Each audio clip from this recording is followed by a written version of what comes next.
자, 25년도에 바뀌는 부동산 정책이랄까요? 이런 거 한번 설명을 해드리려고 합니다. 근데 뭐 세세한 걸 얘기하는 건 아니고요. 이번에 기획재정부에서 이제 발표한 자료가 있어서 그걸 가지고 얘기를 하려고 합니다. 2025년 경제정책 방향이기 때문에 이게 관계부처 합동이긴 하지만 뭐 읽어보면은 그러니까 국토부의 입김보다는 그냥 기획재정부가 결정한 것들이 좀 많지 않나라는 생각을 좀 해봅니다. 이게 요즘에 이게 정치권 상황이 되게 복잡하잖아요. 그래서 이제 언제 어떻게 될지 정말 한 치 앞도 알 수 없는 상황이긴 하지만 그래도 정부는 어찌됐든 나라를 운영을 해야 되기 때문에 지금 부서들이 모여가지고 어찌됐든 올 한 해 뭐 최소한 상반기는 이렇게 운영하겠다라는 거겠죠. 자, 한국 정부는 지금 우리나라 경제를 어떻게 볼까? 부터 나오거든요. 내용을 보면은 경기는 이제 23년 하반기 이후에 회복 흐름을 조금 보였는데 그게 이제 수출 기반으로 좀 이렇게 회복을 좀 했었죠. 그래서 그 여러분들 24년도 초에 24년도 1분기인가요? 깜짝 성장을 할 때가 있었습니다. 깜짝 성장. 그게 뭐냐면 갑자기 뭐 그 삼성전자가 막 그 수출을 엄청 해. 그래가지고 삼성전자 10만 전자 간다 했었을 때 있잖아요. 10만 전자 간다 했을 때가 한 1년 전입니다. 그래가지고 야 이제 막 경기 완전 호황되나 했는데 이제 확 이제 안 좋아졌지만, 근데 요즘에는 이제 회복세가 좀 둔화되면서 수출이 둔화되면서 지금 불확실성이 좀 확대되고 있다. 이 내수는 사실 예전부터 여러분들 아시겠지만 항상 건설 경기가 또 한 축을 담당을 했었는데 이 건설 투자가 지금 한 2년째 계속 지금 거의 바닥이 뭐예요? 이 역성장을 하고 있습니다. 투자를 오히려 줄여가지고 마이너스를 하고 있기 때문에 이 한 축이 좀 무너진 상태예요. 그러다 보니까 이거 내수도 잘 안 되고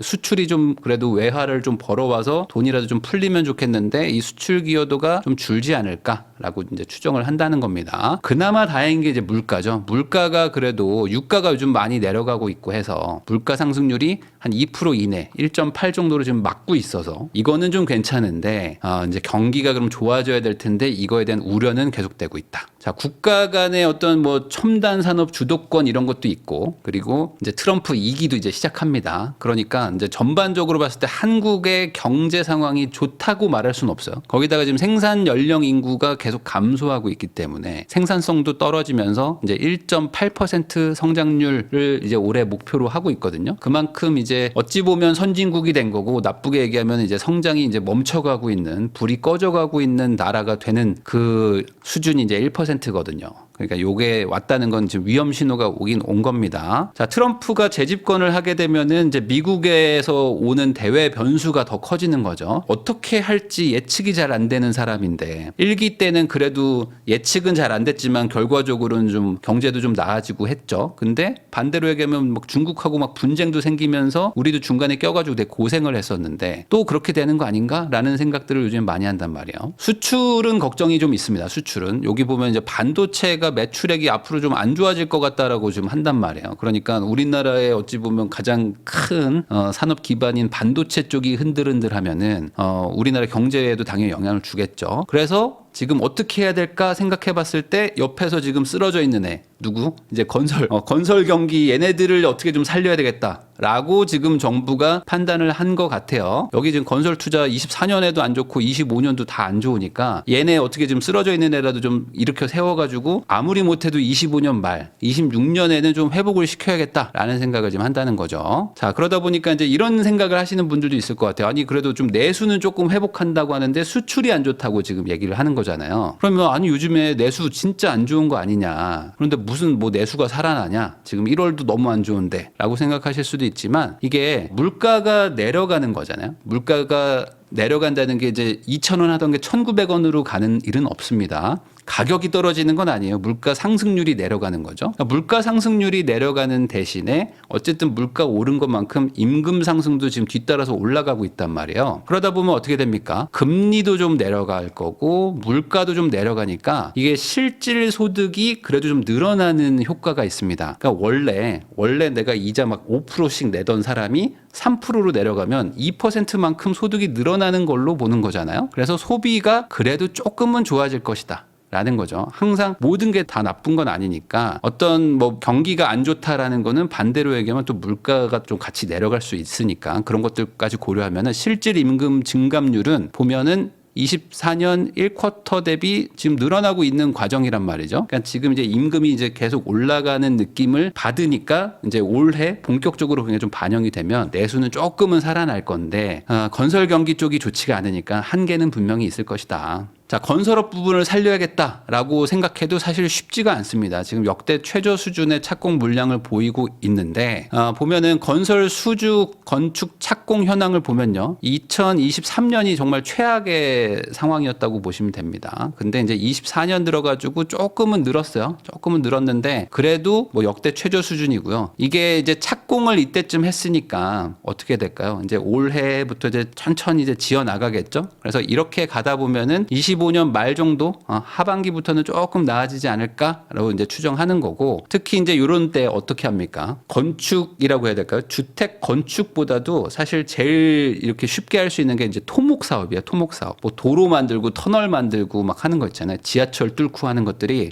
금액도 크지만 사실 이런 것들 인프라를 깔아 놓으면은 뭐 반대하시는 분들도 있지만 또 한켠에서는 이런 거 있으면 좋잖아요. 있으면 좋고 거기서 또 이제 아파트도 생기고 하면서 건설 경기가 또 살아나는 부분이 있어가지고 항상 이 경기 침체가 오면은 정부가 만지작 하는 게 SOC 사업이란 말이죠. 그러다 보니까 이제 지난 정권에서도 그 초기 말고요. 중후기부터는 SOC 사업을 막 밀어붙이기 시작합니다. 그래서 그때 이제 예비 타당성 조사 같은 거 다 면제시켜주고 하면서 전국적으로 이제 SOC 사업들을 막 했었거든요. 그러니까 그런 것처럼 이제 경제가 조금 이제 안 좋아지려고 하면은 토목을 이제 막 밀어붙이는 거죠. GTX도 있고 뭐 3기 신도시 같은 것들도 있다 보니까 조금은 좀 좋아지지 않을까. 뭐 그렇다고 이제 호황이 오는 거는 아닙니다. 자, 그러다 보니 이제 올 한 해 경제를 어떻게 운영을 할까라고 생각했을 때 소비랑 건설 쪽을 조금 활력을 줘야겠다. 뭐 세금을 지원을 해주든지 뭐 규제를 풀어주든지 한다는 거고, 금융 외환 시장을 좀 안정적으로 관리를 해야 되겠다. 그다음에 아까 제가 말한 어떤 뭐 핵심 인프라 같은 것들도 막 만들어주고 SOC도 하고 하면서 산업을 좀 키워보자. 라고 이제 생각을 했다는 겁니다. 자, 그러면 이제 뭘 해야 되냐? 상반기에 예산을 최대한 많이 집행한다고 합니다. 그래서 어차피 쓸 돈 있잖아요. 어차피 쓸 돈이면 상반기에 최대한 몰아서 쓰자. 왜냐하면 상반기에 돈을 많이 풀어야지만 그 돈이 조금이라도 돌겠죠. 그게 돌아야지 이제 하반기에 좀 민간에서 상승세가 좀 일어날 수 있지 않을까 해서 지금 민생 경기 사업에 한 85조를 쓸 건데 상반기에 70%를 쓰겠다. 1분기에 40%를 쓰겠다는 겁니다. 그러니까 엄청 많이 지금 초반에 몰아서 돈을 풀겠다는 거고, 중앙지방 할 거 없이 역대 최고 수준의 상반기 집행을 하려고 한다. 공공기관들도 이제 최대한 빨리 하라는 거죠. 그래서 그런 거를 위해서 지금 최대한 제도나 이런 규제 같은 걸 풀어주겠다라고 합니다. 자, 그다음에 이제 건설 경기 부양을 최대한 하려고 합니다. 근데 이게 쉽지가 않은 게 이게 옛날 같았으면은 물가가 그래도 좀 낮은 상태에서 경기 침체가 오고 막 그랬잖아요. 대외적으로 막 갑자기 금융위기, 뭐 2008년 금융위기 막 세계 글로벌 위기 이런 게 터지면서 그래도 물가가 막 아주 막 폭등하는 상태가 아니었는데 막 침체가 와버리니까 그래? 그러면 우리가 정부가 나서서 막 이제 공사를 하자 했었었는데 지금은 물가가 올라버린 상태죠. 그러니까 지금 공공이 나서가지고 주택을 지으려고 해도 안 지어집니다, 지금. 그래서 작년에 목표치에 1% 했어요. 6만 호를 짓겠다 막 했었는데 600몇 채 지었죠. 그러니까 그만큼 지금 하고 싶어도 안 되는 게 지금 주택 공급입니다. 그래서 요즘에 공공주택 들어갈 그 단지, 택지 분양도 안 돼요. 지금 택지 분양이 안 돼가지고 그것 때문에 지금 뭐 계약 파기하고 이러는 수준인데 정부가 공급을 하겠다고 마음 먹어도 되지 않을 확률이 높다. 그래서 올해는 14만 호 정도를 착공하고 신축 매입도 한 3만 호 하고 뭐 수도권의 신규 택지를 또 3만 호 정도 또 발표하고 뭐 이렇게 한다고 합니다. 이 3기 신도시는 이제 옛날부터 시작했지만 뭐 아직 멀었죠. 그래서 2025년 올해 한 12,000호 정도 착공한다는 거예요. 그러면 이게 28년, 29년에나 입주할 텐데 28년, 9년이 한 10,000채 정도나 된다. 그리고 이제 0.8만 8천호 정도는 이제 분양을 하려고 추진하고 있겠다라는 겁니다. 분양해야 뭐 그래도 한 3년 걸리니까 아주 멀었죠. 자, SOC를 그래도 많이 하겠다 해서 고속도로, 고속철도, 신공항, 항만 같은 것들을 이제 상반기 내에 최대한 착공해가지고 어떻게든 예산을 좀 초기에 퍼붓겠다라는 계획입니다.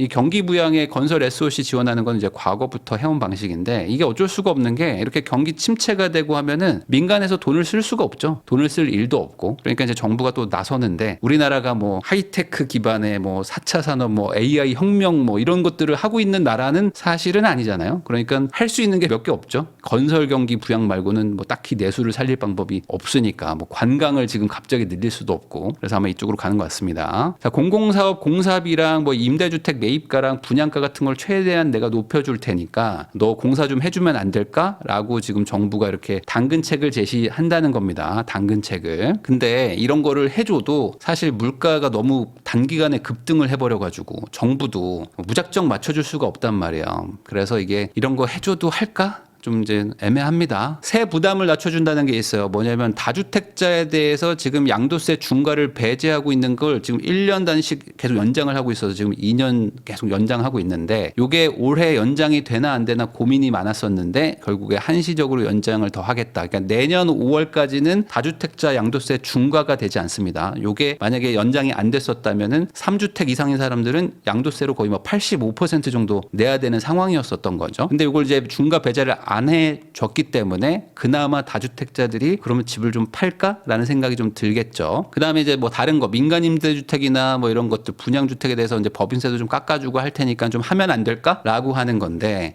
이게 쉽지 않죠. 지금 건설 경기가 되게 안 좋은 이유가 단순히 뭐 규제 때문이라고 보기는 좀 어렵기 때문에. 자, 그래서 이제 지방이라도 좀 살려야 되는데 얼어붙은 지방 주택 경기를 어떻게 살릴까에 대한 정책도 있습니다. 보면은 결과적으로는 좀 아쉽다. 뭐냐? 종합부동산세에 이제 1주택자 특례를 적용하는 저가주택을 이제 공시가의 4억 이하로 했는데 사실 지방에 지금 거래가 안 되는 가장 큰 이유는 뭐 종부세도 있겠지만 취득세 때문입니다. 취득세. 지금 취득세가 지방에 있는 아파트 뭐 예를 들어 1.1% 내는 집을 뭐 9%, 9.4, 뭐 13.4%를 내야 돼요. 그러니까 취득세가 12배, 13배가 돼요. 그러다 보니까 이걸 살 수가 없단 말이에요. 잘 한번 생각해 보세요. 내가 뭐 2억짜리 아파트를 만약에 산다고 칩시다. 근데 2억짜리를 원래는 뭐 한 200만 원 취득세를 냈는데 이거를 뭐 예를 들어 2,200만 원을 내라는 거야. 그러면은 너무 많이 내는 거잖아요. 그렇게 되면 이제 못 사는 거죠. 그리고 그렇게 사가지고 유지해도 시장 분위기도 안 좋으니까 한마디로 이제 돈이 그래도 조금 있는 사람들이 뭐 어떤 마중물 개념으로 지방도 가서 막 사주고 해야 되는데 그게 잘 안 되는 거죠. 그러다 보니 지금 정부가 풀어줬습니다. 어떻게 풀었냐? 공시가격 1억 이하는 취득세 중과가 안 됐거든요.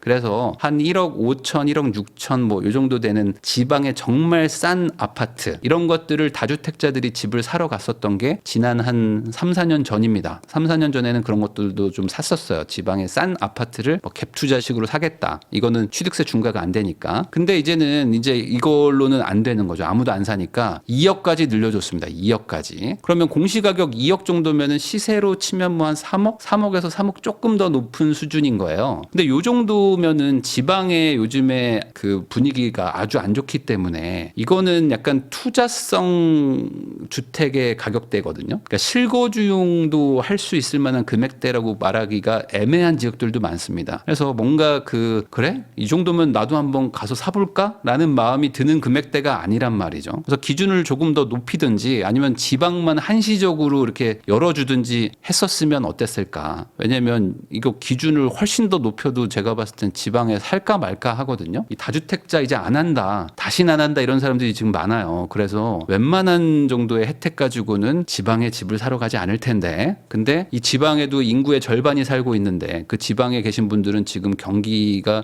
심각하게 안 좋은 거에다가 플러스 집값도 지금 안 좋으니까 엎친 데 덮친 격이란 말이죠. 근데 이 정도로 될까? 애매합니다. 그래서 올해도 지방주택 살리기는 쉽지 않을 것 같다. 아예 그냥 국회에서 좀 취득세를 중과하는 걸 좀 완화하는 게 맞지 않을까라는 생각을 하고요. 이 취득세 중과를 없애는 것부터가 어찌 보면은 이제 지방주택 살리기가 되는 거죠. 그러니까 다주택자 규제를 풀어야지만 지방이 삽니다. 지방이 죽어가는 거에 가장 큰 이유는 다주택자를 규제하고 있어서 그런 거예요. 다주택을 하지 말라고 하니까 똘똘한 한 채로 서울만 살라고 하니까 지방 사람들도 서울을 사고 서울 사람들도 서울을 사니까 지방이 빠지니까 지방에 있는 걸 더 팔아서 더 빨리 서울로 가려고 하는 그러니까 이 악순환 고리가 지금 계속 돌아가고 있단 말이죠. 그래서 아예 그냥 없애는 게 좋을 것 같은데 애매합니다. 올해도 당분간은 이렇게 갈 것 같습니다. 뭐 이런 것도 있어요. 중간에 뭐냐면 주말 부부나 뭐 중소기업 근로자들을 위해서 뭐 주거부담 완화해서 주말 부부인데 월세를 각각 세액공제해 주겠다 뭐 이런 것들도 있고 뭐 개인적으로 뭐 늘봄 학교 이런 거 해서 지금 아이를 뭐 8시까지 봐주는 이런 제도가 있거든요. 이게 지금 조금씩 확대가 되고 있고 뭐 학교별로 뭐 8시까지 봐주는 게 안 되는 곳들도 있고 뭐 퀄리티가 좀 차이가 나는 것들도 있습니다. 근데 그래도 이런 것들을 도입하는 거는 저는 긍정적이라고 봅니다. 최소한 초등학생들, 저학년 아이들은 부모님이 맞벌이 하는 경우가 많은데 그 맞벌이 할 때 학교든 어디든 이제 봐줄 곳이 필요하죠. 근데 그런 곳이 없다 보니까 시어머니가 봐주거나 아니면은 이제 친정 엄마가 봐주는 말 그대로 이제 민간의 자력으로 애를 키우는 시스템이란 말이죠. 우리나라는. 근데 그게 안 되는 분들이 훨씬 많죠. 그러니까 어떻게 합니까? 이제 태권도, 피아노, 미술학원 뺑뺑이 돌리면서 사실상 돈으로 늘봄 학교를 이제 그동안 돌리고 있었단 말이지. 근데 이거를 이제 국가 차원에서 해준다고는 하는데 이걸 해보신 분들은 또 이게 의견이 막 갈려요. 그러니까 잘해주는 학교들도 있는데 뭐 갔더니 뭐 영상만 틀어주더라 뭐 이런 학교들도 있어가지고 뭐 불만도 있고 합니다. 그렇지만 어쨌든 이거는 뭐 가는 방향은 나은 것 같다. PF랑 가계부채 관리를 어떻게 하겠다라는 것도 있습니다. 보면은 PF는 뭐 이제 연착륙을 위해서 60조 원 수준으로 지금 시장을 운영하고 있는데 생각보다 지금 PF 시장은 그래도 뭐 힘들긴 하지만 뭐 붕괴를 하지 않고 잘 버티고 있어요. 그러니까 지금 차근차근 정리는 돼가고 있다고 보시면 될 것 같고 가계부채 쪽에 지금 보면은 경상성장률 이내로 대출 증가를 관리하겠다라는 파트가 있습니다. 그래서 이게 뭐냐? 경상이 뭐냐? 이게 명목 GDP 성장률입니다. 명목 GDP를 올해 3.8% 성장할 거로 지금 전망하고 있어요. 그러니까 이 정도 성장한다는 거는 가계대출도 3.8% 정도로 맞겠다. 증가분을 막겠다라는 얘기로 해석할 수도 있는 거 아니겠습니까? 근데 우리나라가 이 가계부채가 연간 증가가 많이 될 때는 막 7%, 8%도 되거든요. 그러니까 이 3.8%로 관리하겠다라는 거는 상당히 좀 빡빡한 기준이다라고 보시면 됩니다. 평균 이하의 수준으로 증가를 좀 막아보겠다라는 얘기예요. 그러면 이렇게 한다는 건 뭐냐? 기본적으로 우리나라에서 이제 정부가 대출해주는 정책 자금이 있고, 그다음에 이제 민간 은행들이 그냥 해주는 이제 민간 자금 대출이 있겠죠. 요 두 가지 중에서 정책 대출 쪽을 풀어주고 민간 대출을 규제하는 식으로 가지 않을까라는 걸로 추정을 해볼 수 있습니다. 그러니까 이제 4%가 증가하는 건데 민간을 좀 조이지 않을까. 자, 이거 보면은 그 주거 등 해가지고 혜택을 준다는 거예요. 여기 신생아 특례 구입 전세자금 대출권을 완화하겠다 해가지고 이제 2억 5천까지도 신생아 특례를 받을 수 있게